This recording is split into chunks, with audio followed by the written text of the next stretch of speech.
Nu, Dovydai, kol kavą geri mintim, einam parodyk, tu mums ten ką ten turi pasislėpęs už nugaros. Tai einam parodysiu. Aparatas. Kažkas klausė 100 PM kubų. 100 PM kubų. 4, gal vis turėjo meni 4 PM kubų? Aš tai rinkčiaus 4 PM. Aš irgi rinkčiau. Šitas geras, ne, su įpurškimu Žongšeno varikliukas, 6 pavaros. Ir virš 30 kW. Ir virš 30 kW. Galios niekada nebus per daug. Galios niekada nebus per daug, bet jisai labai neblogas modeliukas šiaip. Lenkai jau testuoja, tiek trasoj, tiek visur. Atsiliepimai labai geri. Bet čia kaip kas pasakytų, geri atsiliepimai, nes patys prekiauja.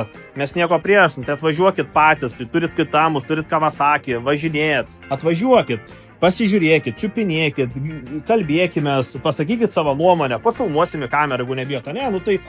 Bet Kawasakis, Kitamas ir panašiai ne už tokią kainą.